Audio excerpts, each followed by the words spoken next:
Jaime Rodriguez's rough hands trembled as he opened the worn poetry book beside his daughter's hospital bed. The fluorescent lights hummed overhead while machines beeped their mechanical lullabies, but his voice carried something that made even the nurses pause in the hallway.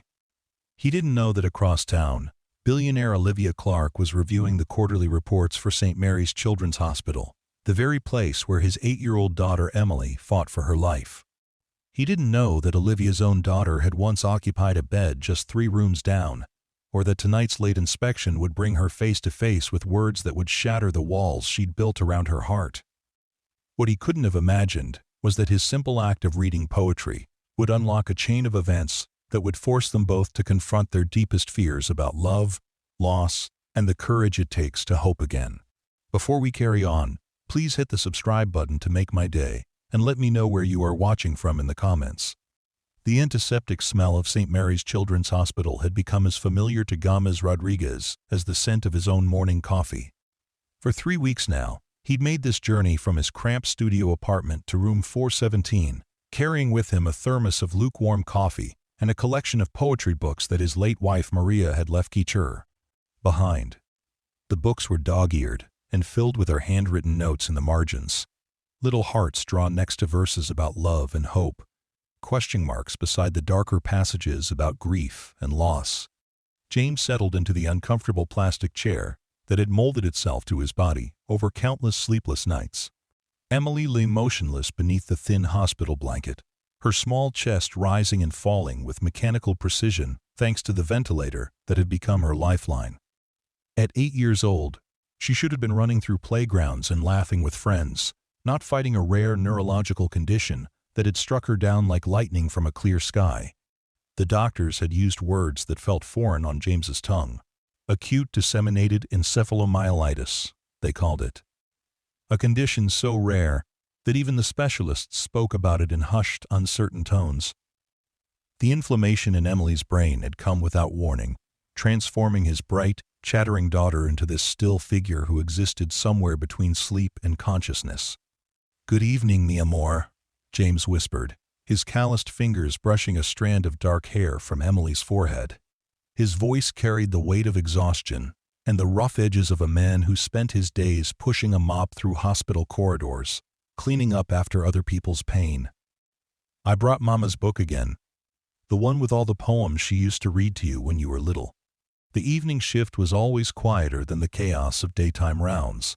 Nurses padded softly through hallways, their rubber-soled shoes making barely a whisper against polished linoleum. James had timed his visits to coincide with these peaceful hours, when he could read aloud without feeling like an intruder in the medical ballet that played out around his daughter's bed. He opened the book to a page marked with a pressed flower that Maria had placed there years ago. The petals had turned brown with age, but they still held the faintest trace of the perfume she used to wear. James cleared his throat, preparing to transform his rough janitor's voice into something worthy of the delicate words on the page. "Listen to this one, Emily. It's about a garden where love grows stronger than weeds." His fingers traced the lines as he read, his pronunciation careful and deliberate. He'd been practicing these poems in the supply closet during his breaks, whispering the verses between stacks of toilet paper and industrial disinfectant. Meanwhile, 30 floors above, in the executive suite that crowned St. Mary's Hospital, Olivia Clarke stood before floor-to-ceiling windows that offered a panoramic view of the city she'd helped reshape with her philanthropy and business acumen. At 38, she commanded a financial empire worth over $2 billion, her name synonymous with innovation in medical technology and healthcare infrastructure. Tonight, however, the quarterly reports spread across her mahogany desk told a story that made even her considerable wealth feel inadequate. St. Mary's Children's Hospital was hemorrhaging money. The specialized equipment required for treating rare pediatric conditions, the round-the-clock nursing care, the experimental treatments that insurance companies refused to cover. All of it was pushing the facility toward a financial cliff that threatened to close its doors permanently. Olivia had poured $40 million of her personal fortune into keeping the hospital operational over the past 2 years, but even her resources had limits. She pressed her palm against the cool glass, watching the city lights blur together like tears she refused to shed. The irony wasn't lost on her. that she could buy and sell corporations with a phone call. Yet she couldn't purchase the one thing that had eluded her for the past 5 years: peace of mind. The empty penthouse behind her, with its museum-quality art and furniture that cost more than most people's homes, felt like a mausoleum dedicated to a life she'd never quite learned how to live. "Mrs. Clarke?" Her assistant's voice came through the intercom, startling her from her brooding. "The night security team is requesting your presence downstairs. There's been some concern about one of the families in the pediatric wing." Olivia frowned, checking her Rolex. It was nearly 10 o'clock. What kind of concern? Apparently, one of the janitors has been staying past his shift, spending time in the children's ward. Security isn't sure if it's appropriate, given the late hour and the fact that he doesn't have family visiting. Privileges. A surge of irritation flashed through Olivia's chest. The last thing the hospital needed was a liability issue involving staff members overstepping boundaries with patients. She grabbed her jacket from the leather chair behind her desk, her heels clicking sharply against the marble floor as she made her way to the private elevator. The ride down 30 floors gave her time to compose herself, to slip into the professional mask that had served her so well in boardrooms and charity galas. She'd built her reputation on making hard decisions quickly and efficiently, on cutting through emotional complications to find practical solutions. If this janitor was creating problems, she'd handle it personally and move on to the next crisis. The pediatric wing felt different at night, transformed from its daytime bustle into something that resembled a cathedral more than a medical facility. Soft lighting created pools of warmth in the corridors, and the constant hum of machinery was muffled to a gentle murmur that might have been mistaken for prayers. Olivia's heels seemed unnaturally loud against the polished floor, each step echoing off the walls like an intrusion into sacred space. She followed the sound of a voice reading aloud, a deep baritone that carried the cadence of someone accustomed to being unheard.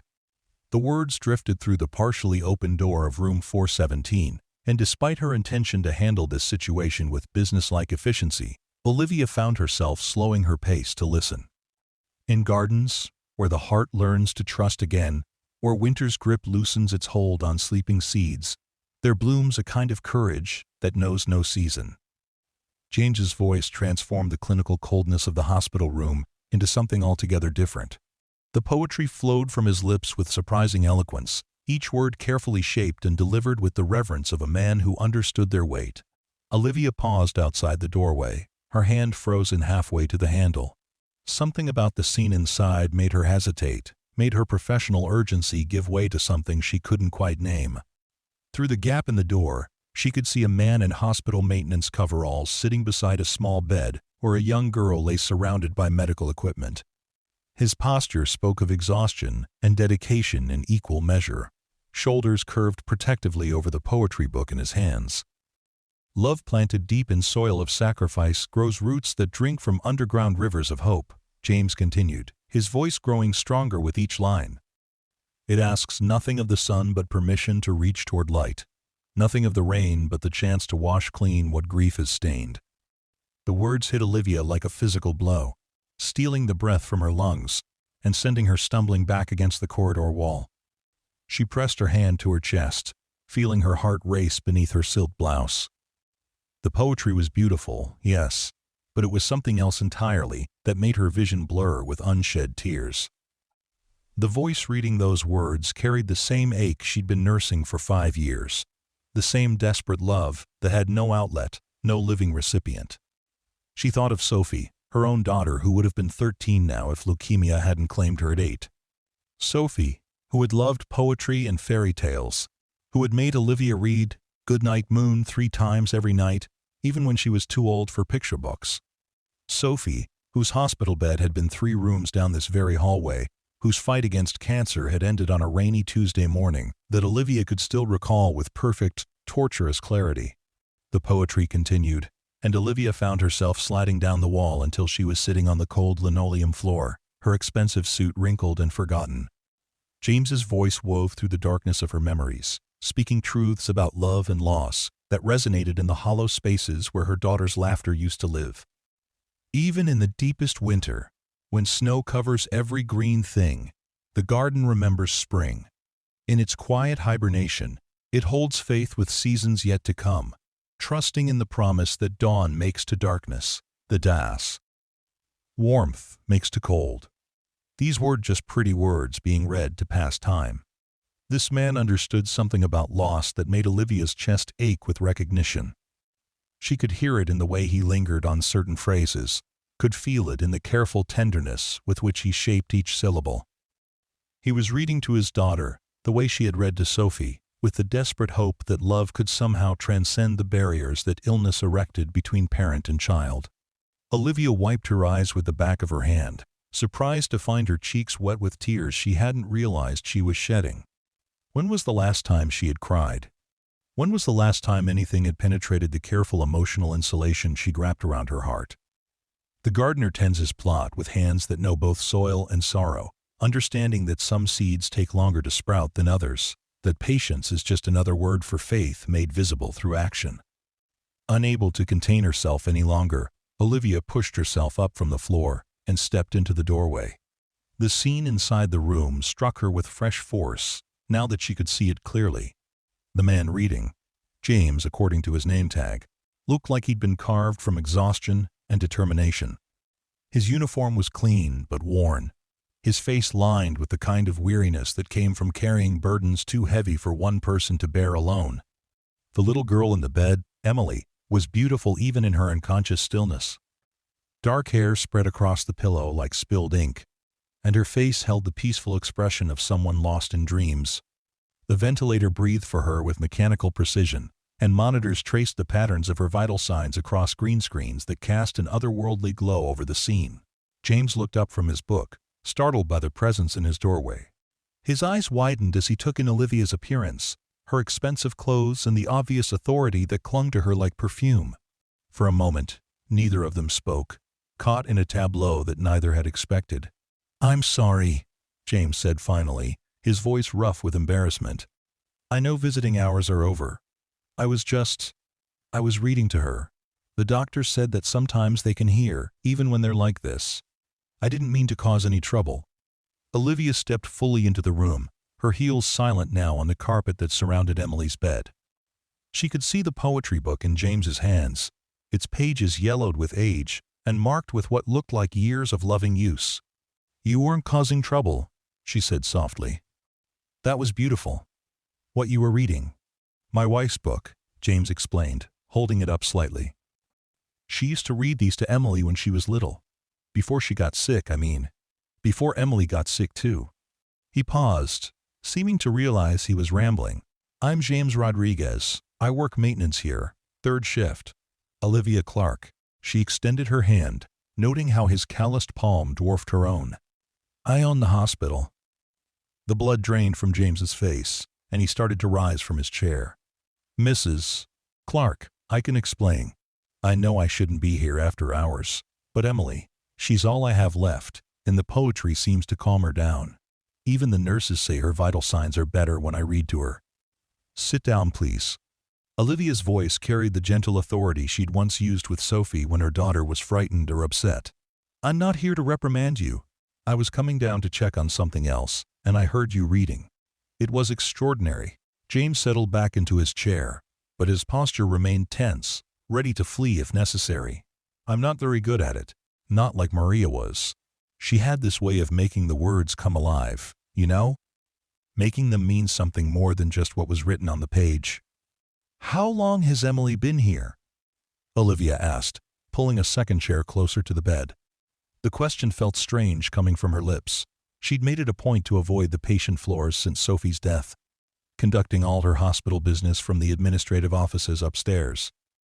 3 weeks tomorrow," James replied. "Started with headaches. Then, she couldn't keep her balance, couldn't remember things. By the time we got her to the emergency room, she was having seizures." His voice cracked slightly on the last word, and he cleared his throat roughly. "They say it's something called acute disseminated encephalomyelitis. The doctors are doing everything they can, but—" He didn't finish the sentence, but Olivia heard the unspoken words anyway. The doctors were doing everything they could, but it might not be enough. She'd heard those same careful, hopeful phrases 5 years ago, had clung to them like lifelines while watching Sophie slip away, despite the best medical care money could buy. What do her doctors say about her prognosis? Olivia asked, though she wasn't sure she wanted to hear the answer. James was quiet for a long moment, his gaze fixed on Emily's peaceful face. They're hopeful, he said finally. There's a treatment, an experimental one. Not approved yet by the FDA, but they've been using it in trials in Germany. Dr. Patterson thinks it could help, could give her brain a chance to heal itself. But, Olivia prompted, recognizing the hesitation in his voice. But it costs $400,000. Insurance won't cover experimental treatments, and James laughed, a sound devoid of humor. I make $32,000 a year mopping floors. I've already sold everything I own, borrowed against my pension, maxed out every credit card I could get approved for. I'm about $50,000 short, and that's not counting the follow-up care she'd need. The numbers hit Olivia like a physical blow. $400,000. An amount that represented more money than James would make in over a decade. He had barely registered as a rounding error in her monthly charitable giving budget. She thought of the 40-foot yacht she'd purchased last year and used exactly once, of the art collection gathering dust in her penthouse, of the countless ways she'd found to spend money on things that brought her no real joy or satisfaction. Tell me about the treatment, she said, leaning forward in her chair. What exactly would it involve? James's face lit up with the first genuine hope Olivia had seen from him. It's called plasmapheresis, combined with high-dose immunoglobulin therapy. Basically, they filter her blood to remove the antibodies that are attacking her brain, then give her healthy antibodies to help her immune system reset itself. The trials in Munich have shown a 78% success rate for cases like Emily's. Olivia found herself doing the mental calculation automatically. 78%. Those were odds that most people would consider excellent. Odds that any reasonable person would take without hesitation. But she remembered another set of statistics from 5 years ago. Equally promising numbers that had ultimately meant nothing when Sophie's small body couldn't fight anymore. Have you spoken with Dr. Patterson about timing? She asked. How quickly would Emily need to start treatment? Soon, James said, his voice tight with urgency. The longer we wait, the less affected it becomes. Dr. Patterson thinks we have maybe another week, 2 at the outside, before the damage becomes irreversible. He looked down at his hands, at the poetry book cradled in his palms. I've been trying to get a loan, talking to anyone who'll listen, but nobody wants to lend that kind of money to someone like me. The casual dismissal in his voice, the matter-of-fact way he described being turned away by institutions that would have courted Olivia's business, sparked something dangerous in her chest. She thought of all the times she'd written checks for charity galas and foundation dinners. Donations that bought her recognition and tax deductions, but rarely touched her heart. Here was suffering she could actually alleviate, a problem that her wealth could solve completely and immediately. Mr. Rodriguez, she began, then stopped herself. The formal address felt wrong in this room, surrounded by the intimate evidence of his devotion to his daughter. James. What if I told you there was a way to get Emily that treatment? His head snapped up, eyes wide with surprise, and something that might have been fear. I don't understand. I could cover the cost. All of it. The experimental treatment, the follow-up care, whatever Emily needs to get better. James stared at her for a long moment, his expression cycling through disbelief, hope, and finally settling into wariness. Why would you do that? You don't even know us. It was a fair question, and Olivia found herself struggling to answer it honestly. Why would she offer to help this man and his daughter? Was it guilt over the vast inequality she'd just witnessed? Was it some attempt to atone for her failure to save Sophie? Or was it something simpler and more selfish? A chance to feel useful in a way that signing checks from her Communion penthouse never could? Because I can, she said finally. Because every child deserves a chance to get better, and because money shouldn't be the thing that stands between a parent and their child's life. James's hands trembled as he set the poetry book down on the bedside table. Mrs. Clarke, I can't accept charity. I've never taken handouts, never asked for anything I couldn't earn with my own 2 hands. If you're offering this out of pity. It's not pity, Olivia interrupted, surprising herself with the vehemence in her voice. I had a daughter once. Her name was Sophie, and she died in this hospital 5 years ago. She was 8 years old, just like Emily. The words hung in the air between them, heavy with shared understanding. James's expression softened, and for the first time since she'd entered the room, Olivia saw him truly look at her. Seeing past the expensive clothes and authoritative bearing to the grief she'd never quite learned to hide. "I'm sorry," he said quietly. "I can't imagine." "No, you can't," Olivia agreed. "Just like I couldn't imagine what you're going through until I heard you reading to her tonight. But I know what it's like to love someone that much, to want to trade places with them, to lie awake at night wondering if you've done enough, if there's something more you should be doing." She paused, gathering her thoughts. Sophie had every advantage. The best doctors, the most expensive treatments, private nurses around the clock. None of it mattered in the end. She died anyway, despite everything money could buy. But Emily still has a chance, and I'll be damned if lack of money is what takes that chance away from her. James was crying now, tears streaming down his cheeks as he looked from Olivia to his daughter and back again. "I don't know what to say. I don't know how I could ever repay you." "There is one thing," Olivia said, her voice barely above a whisper. "I'd like to be involved in Emily's care. Not as a patient advocate or a hospital owner, but as someone who understands what you're going through. Someone who remembers what it's like to hope." The request surprised James, but after a moment, he nodded. "I'd like that. Emily could use all the support she can get, and honestly, I could too. It gets lonely in here, especially at night." They sat in comfortable silence for several minutes, both of them watching Emily's peaceful face as the ventilator continued its rhythmic work. Olivia found herself remembering Sophie's final weeks. The way her daughter had looked so small in the hospital bed, surrounded by machines that couldn't save her but refused to let her go. "Would you read something else?" Olivia asked suddenly. "From your wife's book?" James picked up the poetry volume, flipping through pages marked with pressed flowers and handwritten notes. He stopped at a section near the back, where the pages were more heavily annotated than the rest. "Maria marked this one right before she died," he said softly. "She said it reminded her of Emily, of the kind of person she wanted her daughter to become." He cleared his throat and began to read, his voice stronger now, more confident in the presence of someone who understood the weight of the words he was sharing. "She walks between two worlds with equal grace, carrying starlight in her pocket and earth beneath her fingernails. She knows the language that flowers speak to rain, the secret songs that help the sun remember how to rise. When others ask her how she learned to hope in the face of winter, she smiles and points to her father's hands, rough from honest work and gentle with her dreams." Olivia's breath caught in her throat.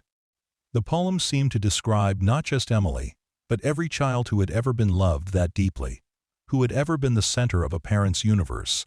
She thought of Sophie, who had possessed that same quality of existing between worlds, equally comfortable with fairy tales and scientific facts, who had maintained her sense of wonder, even as illness stole her strength. "That's beautiful," Olivia whispered. "Your wife had wonderful taste in poetry." "She had wonderful taste in everything," James replied. "I still don't understand what she saw in a guy like me. But she used to say that love wasn't about deserving someone. It was about choosing to become worthy of them every single day." The comment hit Olivia unexpectedly, highlighting the differences between her own life and the one this man had built with his wife. She'd spent years accumulating wealth and status. But when had she ever had to become worthy of someone? When had anyone ever loved her enough to see potential where others saw only flaws? "How did you meet?" she asked, genuinely curious about the kind of relationship that produced such devotion. James smiled, the first genuinely happy expression Olivia had seen from him. "At the library downtown. I was there using the computers to look for work, and she was shelving books in the poetry section. Emily was just a baby then, and Maria had her in one of those carrier things strapped to her chest. Every time Maria bent down to put books away, Emily would grab at the spines, trying to pull them off the shelf." He paused, lost in the memory. "I offered to help hold Emily while Maria worked. Spent 3 hours that day reading picture books to a 6-month-old who couldn't understand a word I was saying. But Maria said Emily seemed to like my voice. Said she stopped fussing whenever I talked to her. "And that was the beginning?" Olivia asked. "That was the beginning," James confirmed. Maria said later that she knew I was different from other guys because I didn't try to impress her with money or fancy clothes. I just showed up every day at the library, reading to Emily while Maria finished her shift. It took me 2 months to work up the courage to ask her for coffee. The story painted a picture of courtship that was foreign to Olivia's experience. Her relationships had been conducted in expensive restaurants and exclusive events, partnerships built on mutual benefit, rather than the kind of simple, daily devotion James described. She'd never had anyone show up consistently just to spend time with her, never experienced the quiet intimacy of shared routine. "She sounds like she was an amazing woman," Olivia said. "She was everything good in the world," James replied. "Kind, smart, funny. She could find something beautiful in anything, even in me." He looked down at his uniform, at his work-roughened hands. "I know what people see when they look at me. Just another working guy trying to get by." But Maria saw something else. What did she see? Olivia found herself asking. James was quiet for a long moment, considering the question.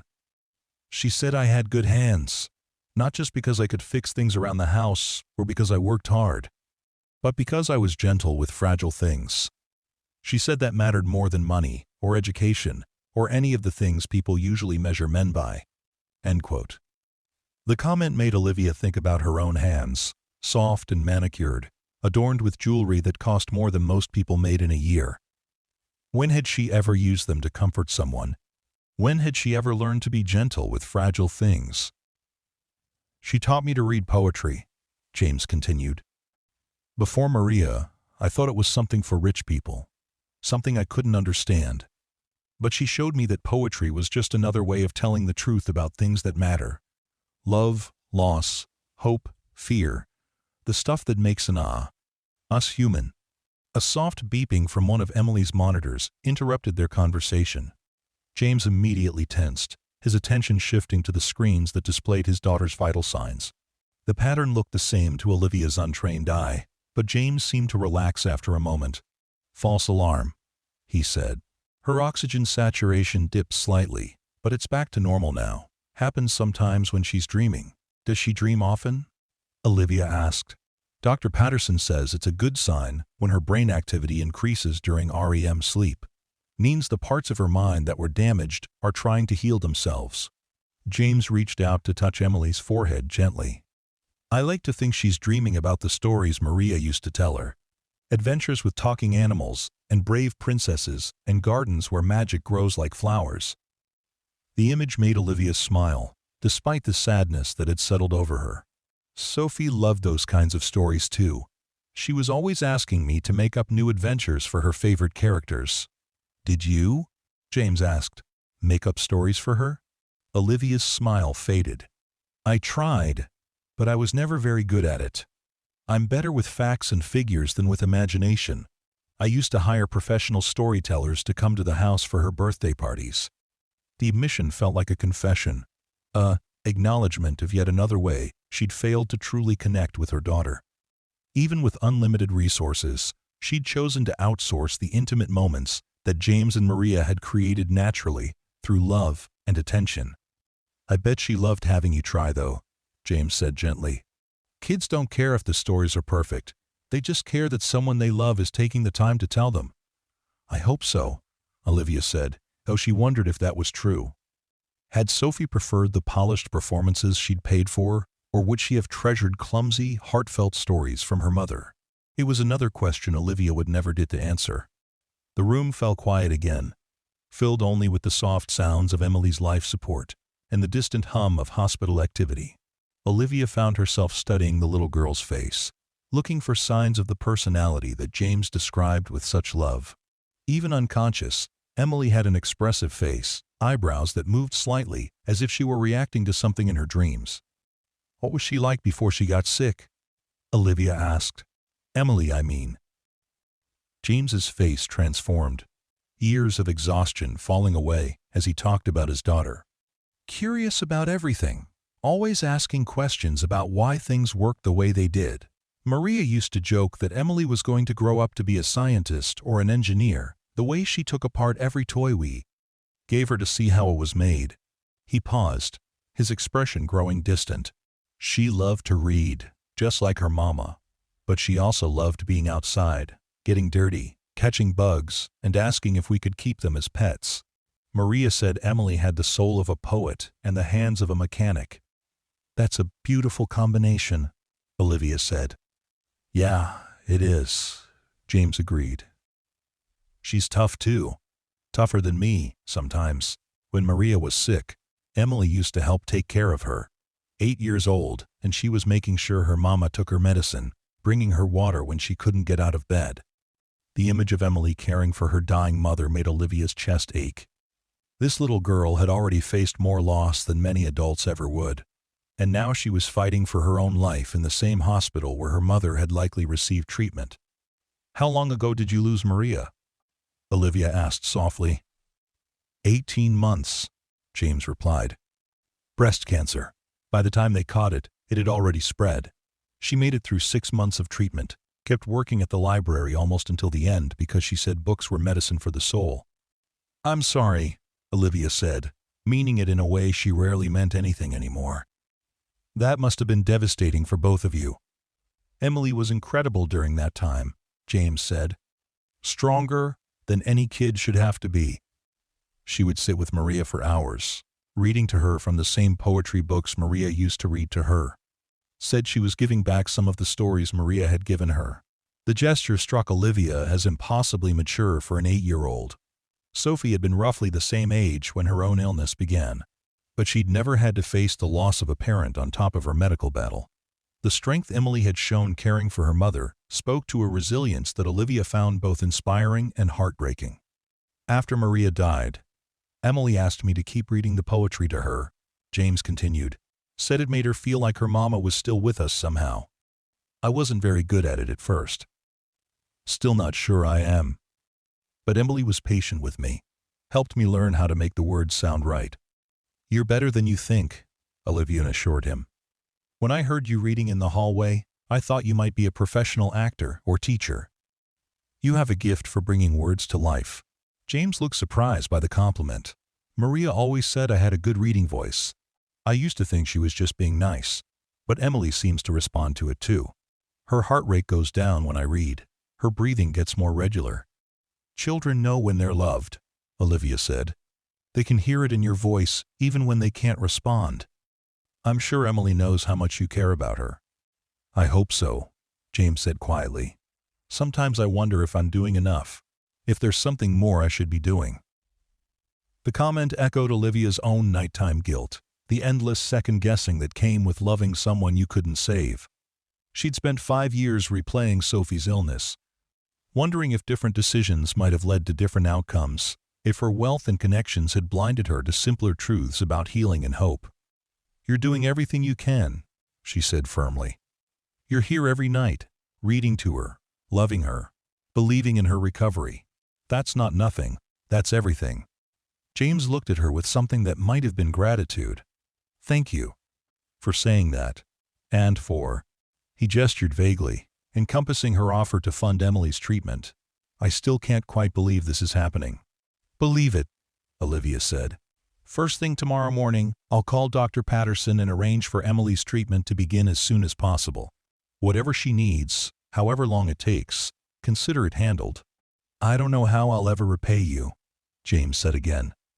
You don't need to repay me, Olivia replied, but there is something I'd like to ask of you. Anything. Would you teach me to read poetry the way you do? The way Maria taught you? The request surprised even Olivia as it left her mouth. She hadn't planned to ask for anything in return, hadn't even realized she wanted to learn until the words were already spoken. James looked puzzled. I don't understand. You could hire professional teachers, people who actually know what they're doing. I could, Olivia agreed. But they wouldn't teach me the way Maria taught you, with love and patience and the understanding that poetry is about truth, not performance. I've spent my whole life buying expertise, and somehow I've never learned anything that really mattered. The admission hung between them, more honest than anything Olivia had said to another person in years. James studied her face, as if trying to understand what had motivated such vulnerability from someone who clearly spent her life in positions of power and control. "All right," he said finally. "I'd be honored to share what Maria taught me. But I'm warning you, I'm not much of the teacher. Neither was I when Sophie needed me to be," Olivia said. "Maybe we can learn together." The conversation was interrupted by the arrival of a night nurse, a middle-aged woman named Carol, who greeted James with the familiarity of someone who'd seen him maintain his vigil night after night. Her eyes widened when she recognized Olivia, and she seemed uncertain whether to treat her as a VIP or as just another family member in the pediatric ward. "Good evening, Mr. Rodriguez," Carol said, checking Emily's monitors with practiced efficiency. "And Mrs. Clarke, I wasn't expecting to see you down here." "I'm visiting with Mr. Rodriguez and Emily," Olivia said simply. "How is she doing tonight?" Carol glanced between Olivia and James, clearly trying to understand the connection between the hospital's owner and the maintenance worker who'd been keeping vigil in room 417. "Her vitals are stable. Dr. Patterson will be doing rounds in the morning, and I believe he wanted to discuss some treatment options." "Actually," Olivia interjected, "I'll be speaking with Dr. Patterson first thing in the morning about beginning experimental treatment for Emily. Cost won't be a factor." Carol's eyebrows rose slightly, but her professional demeanor remained intact. "That's wonderful news. Emily's a fighter, and Mr. Rodriguez has been so dedicated to her care. I'm sure this will make all the difference." After Carol finished her checks and left the room, Olivia found herself alone with James and Emily again. The weight of what she'd committed to was beginning to settle in, not the financial aspect, which barely registered, but the emotional investment she'd just made in the outcome of this little girl's treatment. "When do you think they'll want to start?" James asked, his voice tight with nervous energy. "Dr. Patterson mentioned that time was critical," Olivia replied. "If I had to guess, they'll want to begin the plasmapheresis within the next few days. I'll make sure the hospital has everything they need." James nodded, then looked down at the poetry book still open in his lap. "I should probably let you get back to whatever you were doing before you came down here. I know you must be busy." "Actually," Olivia said, surprised by her own reluctance to leave, "I was just reviewing financial reports in my office. Numbers on spreadsheets that will look exactly the same tomorrow morning. This is more important." She meant it. For the first time in longer than she could remember, Olivia felt like she was exactly where she needed to be, doing something that mattered in a way that quarterly earnings never could. The sterile executive suite 30 floors above felt like it belonged to someone else entirely. "Would you read another poem?" she asked. "I'd like to hear more of what Maria chose to keep." James flipped through the pages, stopping at one marked with what looked like a movie ticket stub. "This one was from our first date. Maria kept the ticket stub from the movie we saw, used it to mark her favorite poem about new beginnings." He cleared his throat and began to read, his voice carrying the same gentle authority that had first drawn Olivia to stop outside Emily's room. "Today I plant seeds in soil that has never known my touch, trusting in the ancient promise between earth and hope. I do not know what will grow from this tentative faith, only that some acts of courage require no guarantee of success, only the willingness to tend whatever emerges with steady hands and patient heart." The words seemed to describe perfectly what was happening between them. This unlikely partnership born from shared grief and the desire to see a child heal. Olivia thought about the seeds being planted in Emily's treatment, in her own tentative steps toward connection with another human being, in James's willingness to accept help from someone whose world was so different from his own. "That's perfect for a first date poem," Olivia said. "Your wife had a poet's intuition about life." "She saw poetry everywhere," James agreed. "In the way sunlight hit the library windows, in the sound Emily made when she laughed, in the pattern frost made on our apartment window in winter. Maria said the world was constantly writing poems, and most people just forgot how to read them." The observation made Olivia consider her own relationship with beauty and meaning. When had she last noticed sunlight or frost patterns, or any of the small miracles that surrounded daily life? Her world had been reduced to profit margins and strategic planning. to problems that could be solved with money and connections rather than attention and wonder. "I think I forgot how to read those poems a long time ago," she admitted. "Maybe that's part of what I'd like to learn." James studied her face with the careful attention of someone who'd learned to read beneath surface appearances. "It's not something you forget, really. It's more like a muscle you stop using. Maria always said that wonder was like physical strength. It got weak when you didn't exercise it, but it came back quickly once you started paying attention again." "How do you start paying attention again?" Olivia asked. "Small things," James replied. "The way Emily's breathing changes when she's dreaming. The sound rain makes on the hospital windows. The fact that you stopped to listen to poetry being read in a room you had no reason to enter." The last comment made Olivia pause. She had been making rounds to address a security concern, following standard protocol for dealing with after-hours irregularities. But something had made her slow down outside. Emily's room had drawn her into a moment of unexpected intimacy with strangers who were living through their own version of loss and hope. "I heard your voice and thought of Sophie," she said quietly. Not consciously, but somewhere deeper than thought. "You sounded like someone who understood what it meant to love someone you might lose." "We all love people we might lose," James replied. "That's what makes love so brave. Maria used to say that every time we choose to care about someone, we're betting our hearts against the certainty of loss. But the alternative is living without connection, and that's not really living at all." The philosophy struck Olivia as both simple and profound. She'd spent years insulating herself from exactly the kind of vulnerability James described, building walls around her heart that prevented both pain and joy from reaching her. The safety she'd purchased with emotional distance had come at the cost of genuine connection. "I think I'd been living without connection for a long time," she confessed. "After Sophie died, it felt easier to just focus on work, on things I could control." "Grief does that," James said with understanding. "After Maria died, I thought about giving up too. Moving away, starting over somewhere Emily and I could pretend the past never happened. But Emily needed stability, needed to feel connected to her mother's memory." "What changed your mind?" "Emily asked me to keep reading Maria's poetry," James replied. "Said it made her feel like we were all still a family, even with Mama gone. I realized that running away would mean abandoning not just the pain of losing Maria, but all the love we'd shared too. The poetry became a way to keep that love alive." The insight resonated deeply with Olivia's own experience. She'd tried to escape the pain of losing Sophie by avoiding reminders of their time together, packing away photo albums and donating toys to charity, but in trying to avoid grief, she'd also abandoned the joy those memories contained. "I put all of Sophie's things in storage," she admitted. "Her room, her books, everything. I told myself it was too painful to keep them around, but maybe I was just afraid of feeling anything at all."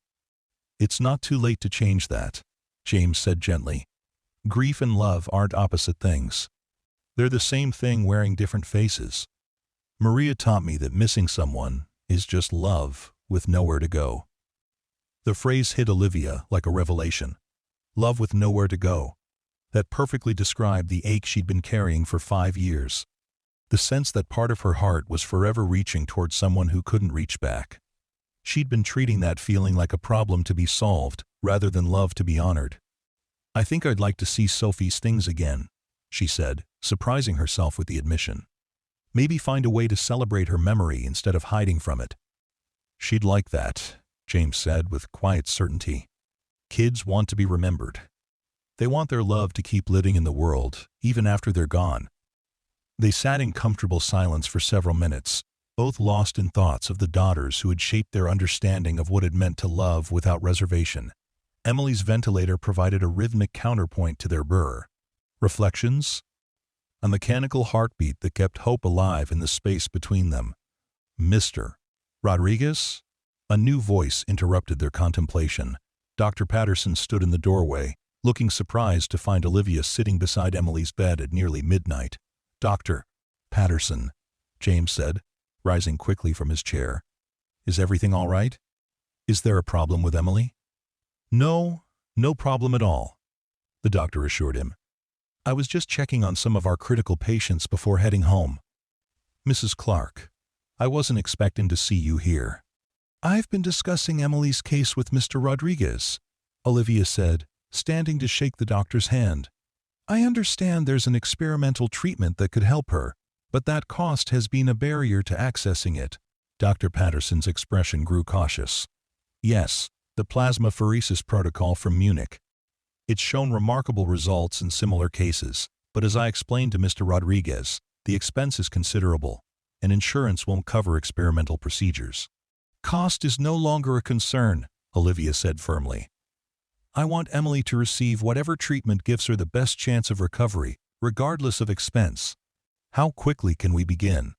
The doctor's eyes widened as he processed the implication of Olivia's words. You're saying you'll cover the cost of treatment? Completely. The treatment itself, any follow-up care, specialists, rehabilitation, whatever Emily needs. Olivia's voice carried the same decisive tone she used in boardroom negotiations, brooking no argument or hesitation. Dr. Patterson looked between Olivia and James, clearly trying to understand the relationship that had led to such an extraordinary offer. Mr.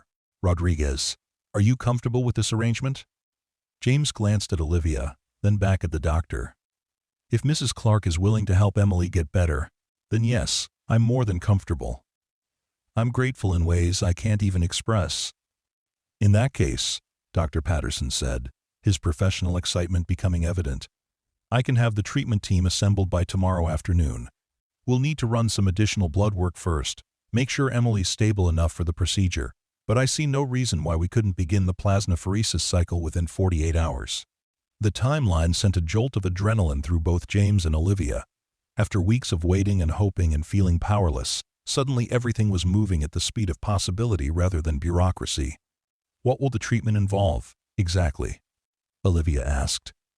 I'd like to understand what Emily will go through. Dr. Patterson pulled up a chair, settling in for what was clearly going to be a detailed explanation. Plasmapheresis is essentially a blood filtering process.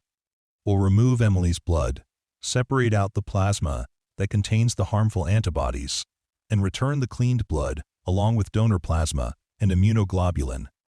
He paused, watching their faces to gauge their understanding. The process takes about 4 hours per session, and we'll need to do 5 sessions over the course of 10 days. It's intensive, but much less invasive than many alternatives. Will she be awake for it? James asked, concern evident in his voice. She'll be sedated but not under general anesthesia, Dr. Patterson explained. Think of it as a very deep sleep. Her body will be resting, while the machines do their work. The real recovery will happen afterward, as her brain has a chance to heal without the immune system attacking it. And the success rate? Olivia pressed. I want honest numbers, not optimistic projections. The Munich trial showed complete or significant improvement in 78% of cases with similar presentations to Emily's. Dr. Patterson said, of the remaining 22%, about half showed moderate improvement and the rest saw no significant change. But it's important to understand that even the patients who didn't improve weren't made worse by the treatment. The statistics felt both encouraging and terrifying. 78% was better odds than any lottery ticket. But it still meant more than 1 in 5 children didn't recover fully. Olivia found herself thinking about probability in ways she never had when making financial investments.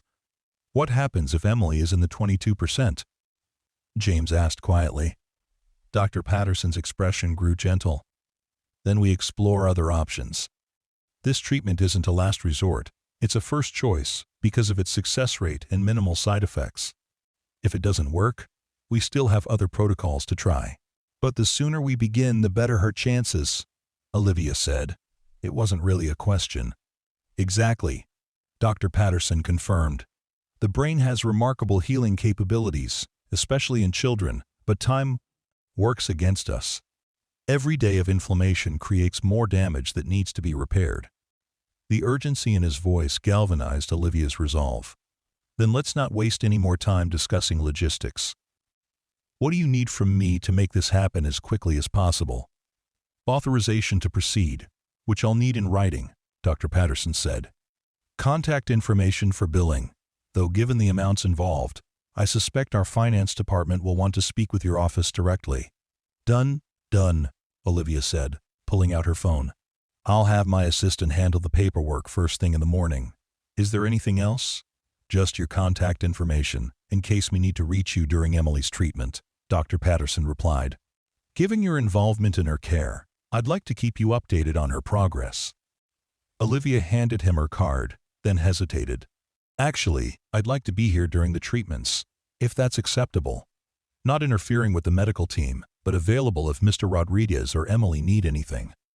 The request surprised everyone in the room, including Olivia herself. She'd made the offer without thinking, driven by an instinct she didn't fully understand. James looked at her with something that might have been wonder. You don't have to do that, he said.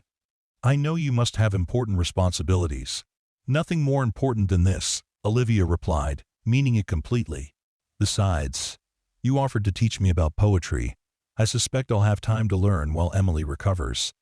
Dr. Patterson smiled, the first genuinely warm expression Olivia had seen from him. I think Emily is very lucky to have both of you in her corner. The combination of excellent medical care and strong emotional support gives her the best possible chance at full recovery. After the doctor left to begin organizing Emily's treatment team, Olivia and James found themselves alone with the magnitude of what they'd just set in motion. The room felt different somehow, charged with the energy of impending change, rather than the static weight of waiting and hoping. I can't believe this is really happening, James said, sinking back into his chair beside Emily's bed. This morning I was trying to figure out how to borrow money against my car, and now Emily's going to get the treatment she needs, Olivia finished. That's all that matters. It matters that you're the one making it possible, James replied. I still don't understand why you're doing this, but I'm grateful beyond words. Olivia considered how to explain motivations she didn't fully understand herself. I've spent 5 years trying to figure out how to live with losing Sophie.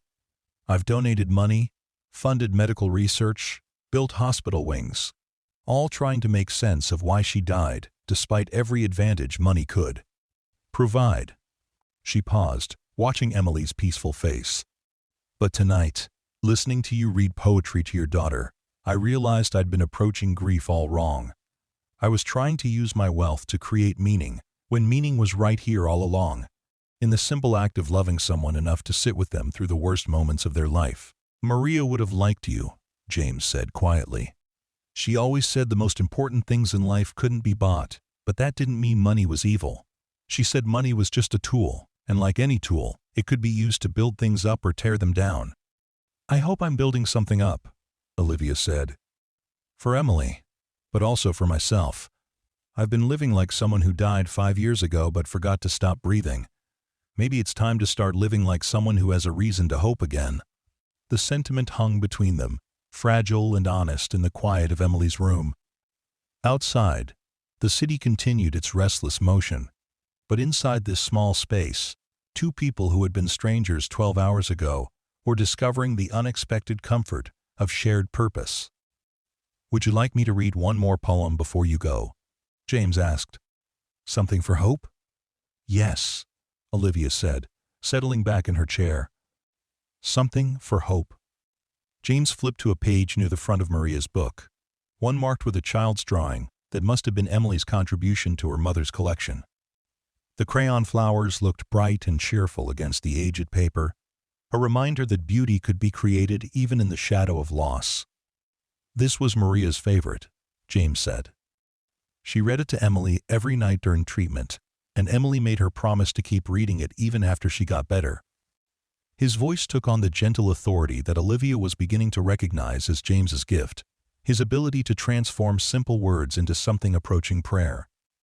Morning comes to those who wait with steady hearts, bringing light that remembers its promise to darkness.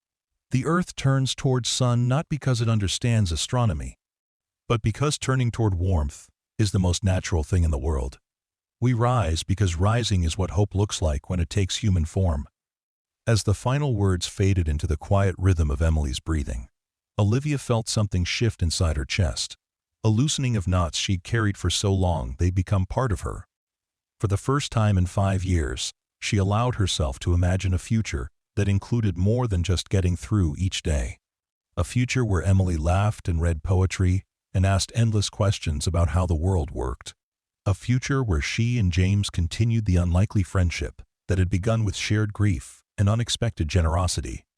"Thank you," she said softly, "for letting me be part of this, for sharing Maria's words, for trusting me with Emily's care." "Thank you for giving her a chance," James replied.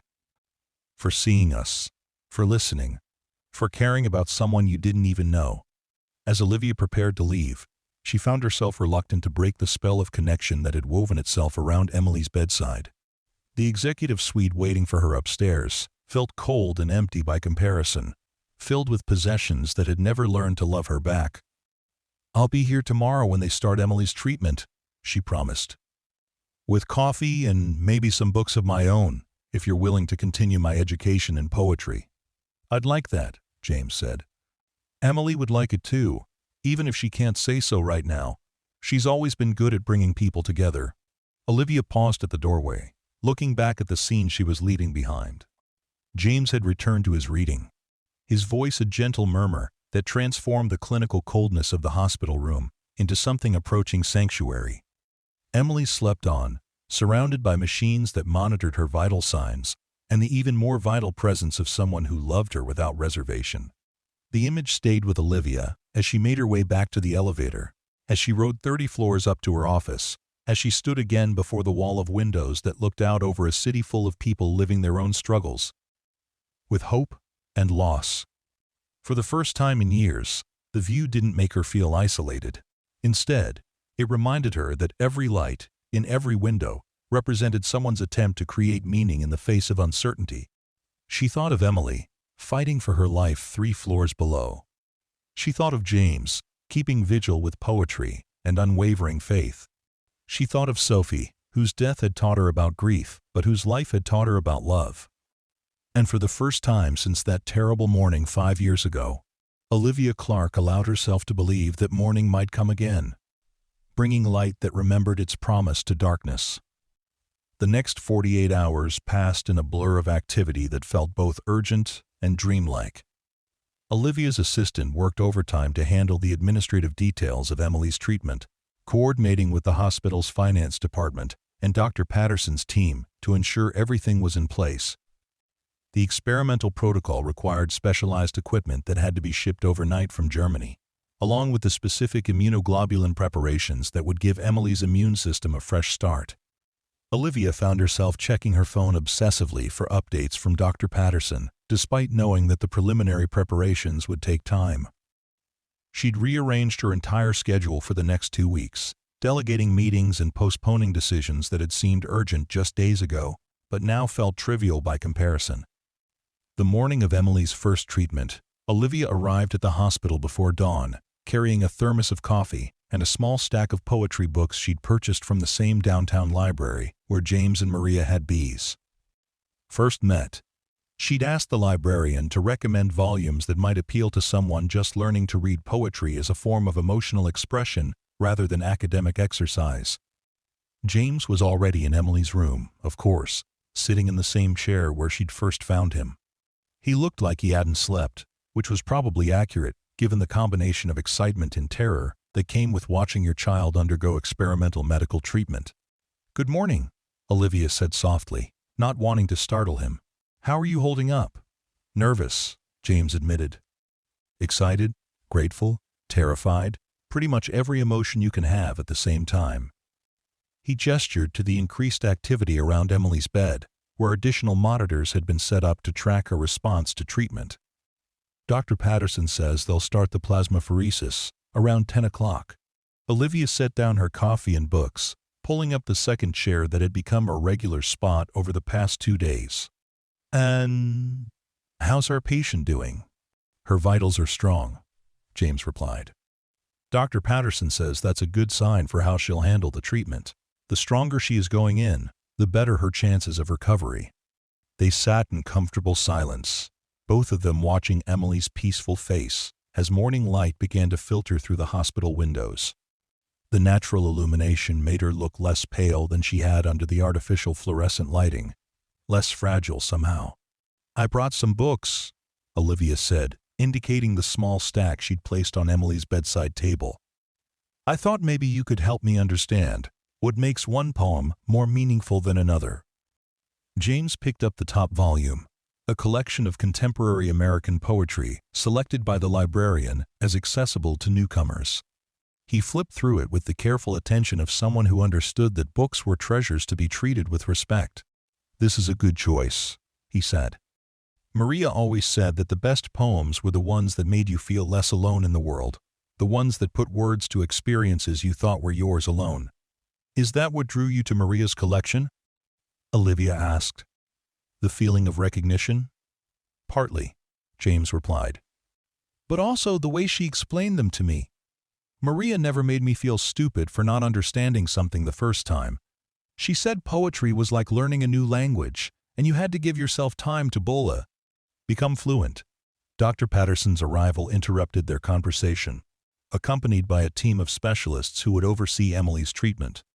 The room suddenly felt crowded with medical equipment and personnel, transforming the intimate space where James kept his vigil into something resembling a high-tech laboratory. Good morning, everyone, Dr. Patterson said, his voice carrying the focused energy of someone about to undertake a complex procedure. Are we ready to give Emily her best chance at recovery? The next several hours unfolded with the choreographed precision of a medical team that had performed similar procedures many times before. Emily was moved to a specialized treatment room where the plasmapheresis equipment had been set up, her small body dwarfed by machines that hummed and beeped with mechanical efficiency. James held Emily's hand as the anesthesiologist prepared her sedation, whispering words of love and encouragement that she might or might not be able to hear. Olivia stood slightly apart, respecting the intimacy of the moment, while offering silent support through her presence. She's going to sleep now, the anesthesiologist explained gently. When she wakes up, the first treatment will be complete, and her body will already be starting the healing process. As Emily's eyes closed, and her breathing deepened into the artificial sleep of medical sedation, Olivia felt her own chest tighten with anxiety. This was the moment of commitment, the point where hope transformed from abstract possibility into concrete medical intervention. The plasmapheresis process itself was both fascinating and terrifying to watch. Emily's blood flowed through transparent tubes into machines that separated plasma from cellular components, removing the antibodies that had been attacking her brain while preserving everything her body needed to function. Clean plasma and immunoglobulin flowed back into her system, carrying the promise of immune system reset and neurological healing. James never left Emily's side during the 4-hour procedure, holding her hand and occasionally reading quietly from Maria's poetry book. Olivia found herself mesmerized by the combination of high-tech medical intervention and timeless human devotion, the way cutting-edge science and ancient love work together in service of healing. Her response to treatment looks excellent so far, Dr. Patterson reported, about halfway through the session. Blood pressure stable, no adverse reactions to the immunoglobulin infusion. Everything we're seeing suggests her body is accepting the intervention well.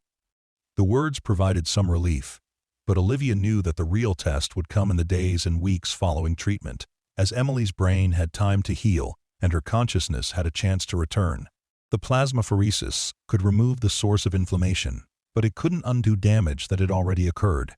When the first treatment session finally concluded, Emily looked unchanged to untrained eyes. She was still unconscious, still dependent on the ventilator, still surrounded by the same monitors that had tracked her vital signs for weeks. But Dr. Patterson's optimism was evident as he reviewed the data from her 4 hours of treatment. Excellent response across all parameters, he announced to James and Olivia. Her immune markers are already showing significant improvement, and there were no complications whatsoever. I'm very encouraged by what I'm seeing. When will we know if it's working?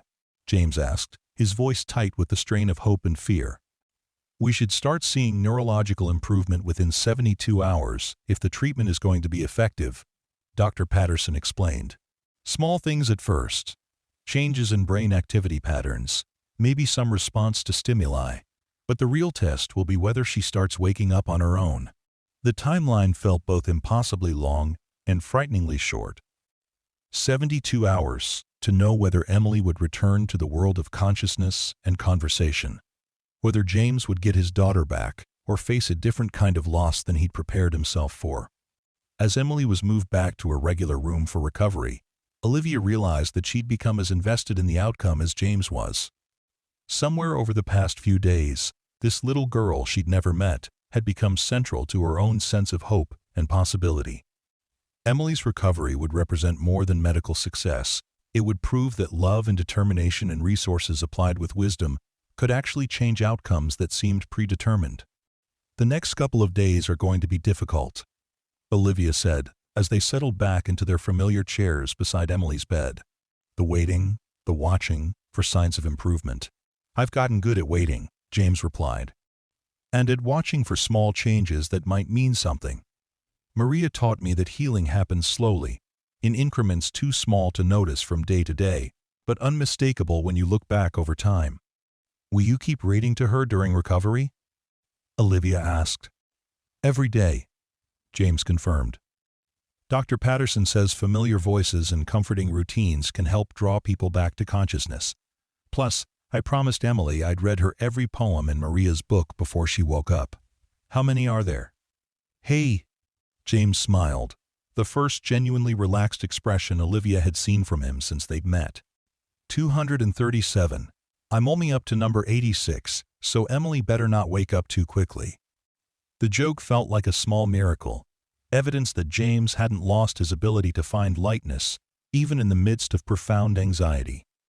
It reminded Olivia of Sophie's sense of humor, the way her daughter had maintained the ability to laugh, even during the most difficult parts of her treatment. Over the next 3 days, Olivia established a routine that surprised everyone, including herself. She arrived at Emily's room each morning with coffee and pastries from a bakery near her apartment, spending several hours learning about poetry from James, before heading upstairs to handle the most urgent aspects of Della, her business responsibilities. She returned in the evenings to sit vigil during the quiet night shift, often staying until well past midnight. The arrangement felt natural in ways that her previous life had not. The executive meetings and financial reports that had once consumed her attention now felt like interruptions to the more important work of watching for signs of Emily's recovery and deepening her understanding of the poetry that James shared with such generous expertise.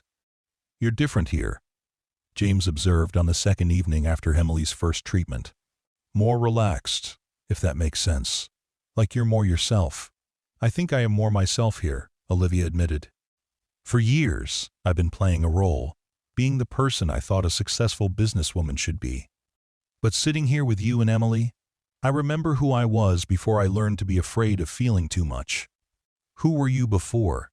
James asked gently. Olivia considered the question, reaching back to memories she'd buried under years of professional achievement and emotional insulation. "Someone who believed in magic, I think. Someone who thought love could conquer anything if you just loved hard enough and refused to give up." "What changed that?" "Losing Sophie," Olivia said simply. "Learning that love wasn't enough to save her, that all my money and connections and determination couldn't keep her alive. I decided it was safer to believe in things I could control, like profit margins and strategic planning." James was quiet for a moment, considering her words. "Maria used to say that love doesn't fail when someone dies, it just changes form. That the love we have for people doesn't disappear when they do. It becomes something we carry forward into the world." "I've been carrying grief forward," Olivia realized, "but not love. I sealed off all the love I had for Sophie because it hurt too much to feel it without having anywhere to direct it." "Maybe Emily is giving you somewhere to direct it again," James suggested. "Not as a replacement for Sophie, but as a way to honor what Sophie taught you about caring for someone." The insight felt like a key turning in a lock Olivia hadn't even realized existed. She'd been so focused on the ways Sophie's death had changed her that she'd forgotten what Sophie's life had taught her about unconditional love, about finding joy in small moments, about the courage required to hope in the face of uncertainty. Their conversation was interrupted by a change in the rhythm of Emily's monitors. Both James and Olivia looked up sharply, watching the screens that tracked her brain activity. The patterns looked different somehow. more active than the steady waves they'd grown accustomed to over the past weeks. "Is that normal?" Olivia asked, her heart racing. James was already pressing the call button for the nurse. His experience as Emily's primary caregiver making him sensitive to any deviation from established patterns. "I don't know, but it's definitely different from what we've been seeing." Carol arrived within moments, followed quickly by Dr. Patterson, who had apparently been making late-evening rounds. Both medical professionals studied Emily's monitors with the focused attention of people who understood the significance of what they were observing. "This is very encouraging," Dr. Patterson said, his voice carrying barely contained excitement. "Emily's brain activity is showing significant increases across multiple regions. The areas responsible for consciousness and sensory processing are becoming much more active." "What does that mean?" James asked, afraid to hope too much. "It means the treatment is working exactly as we hoped it would," Dr. Patterson replied. "Emily's brain is healing, recovering function that the inflammation had suppressed. If this trend continues, she could start showing signs of consciousness within the next 24 to 48 hours. The news felt too good to be true, too much like the miracle that Olivia had stopped believing in years ago. She found herself gripping the arms of her chair, afraid that hoping too hard might somehow jinx Emily's recovery. "Will there be any lasting effects?" she asked. "Even if she wakes up, will her brain function normally?" "It's too early to make definitive predictions," Dr. Patterson said carefully. "But the fact that we're seeing such robust activity across multiple brain regions suggests that the damage from inflammation was largely reversible. Emily's young. Her brain has remarkable plasticity. There's every reason to be optimistic about her making a full recovery." After Dr. Patterson left to update Emily's chart and notify the treatment team of her improved status, James and Olivia sat in stunned silence. The possibility of success, which had seemed theoretical just days ago, was suddenly becoming concrete reality. "I can't believe it's actually working," James whispered, tears streaming down his face. "She's really going to be okay." "She's going to be more than okay," Olivia said, her own voice thick with emotion. "She's going to be extraordinary, just like her father." They spent the rest of the evening reading poetry aloud, taking turns with different poems as if their voices could somehow guide Emily back to consciousness. Olivia discovered that she was beginning to understand the rhythms and cadences that James had taught her, finding herself naturally drawn to verses that spoke of renewal and awakening. As midnight approached and the hospital settled into its quietest hours, Emily's eyelids began to flutter. At first, James and Olivia weren't sure if they were imagining things, if their hope was creating movement where none existed. But then Emily's eyes opened, unfocused and confused but undeniably conscious. "Emily?" James leaned forward, his voice barely above a whisper. "Can you hear me, sweetheart? Daddy's here." Emily's gaze searched the room before settling on her father's face. Her mouth moved slightly around the ventilator tube, and though she couldn't speak, her eyes held recognition and love. "Oh my God!" James sobbed, reaching out to touch Emily's face gently. "You're back. You're really back." Olivia felt tears streaming down her own cheeks as she witnessed the reunion between father and daughter.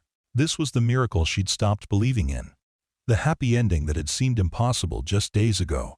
Emily was awake, aware, and clearly responding to her father's presence. Dr. Patterson arrived within minutes.